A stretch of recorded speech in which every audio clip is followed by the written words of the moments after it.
The Good News, according to Matthew, chapter 6. Take care not to perform your religious duties in public in order to be seen by others. If you do, your Father who is in heaven has no reward for you.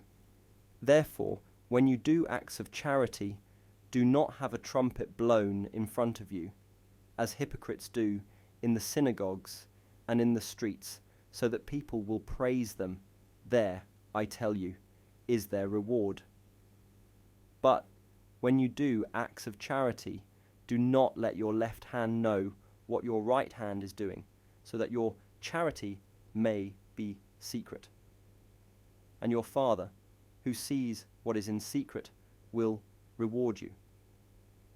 And when you pray, you are not to behave as hypocrites do. They like to pray standing in the synagogues and at the corners of the streets, so that people will see them. There, I tell you, is their reward.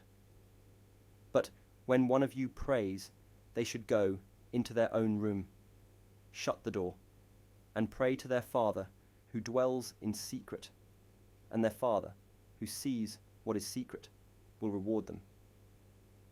When praying, do not repeat the same words over and over again, as is done by the Gentiles, who think that by using many words they will obtain a hearing.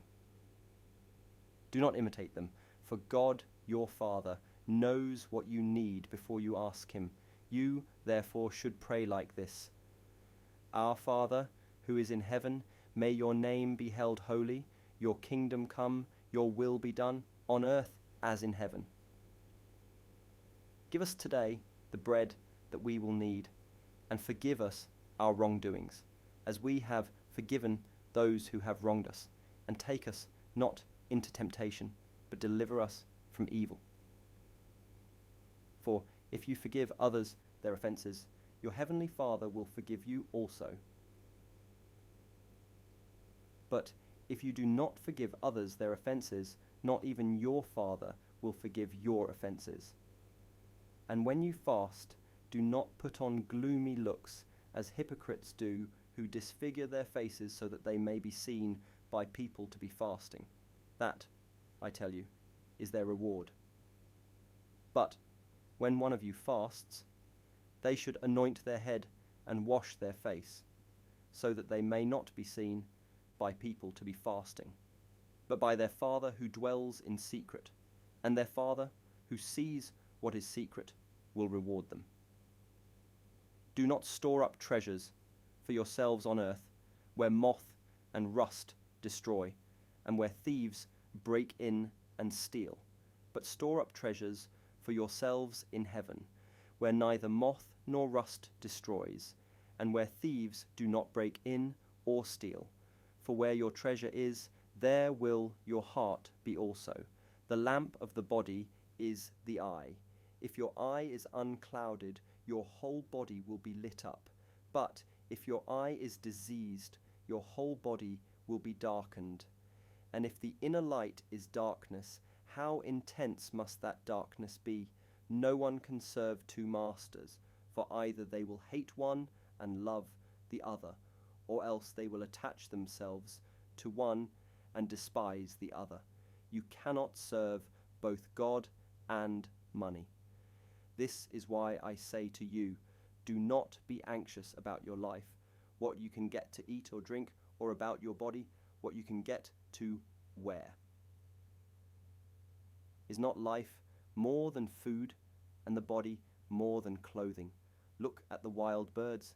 They neither sow, nor reap, nor gather into barns, and yet your heavenly Father feeds them. Aren't you more precious than they?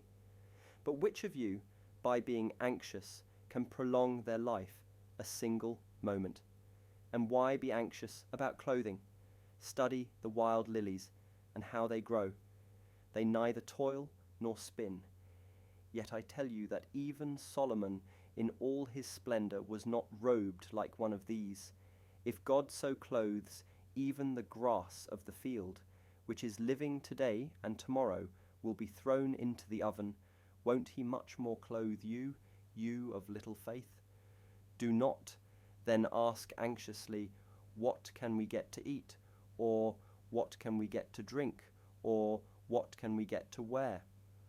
All these are the things for which the nations are seeking, and your heavenly Father knows that you need them all. But first seek his kingdom and the righteousness that he requires, and then all these things will be added for you. Therefore do not be anxious about tomorrow, for tomorrow will bring its own anxieties. Every day has trouble enough of its own.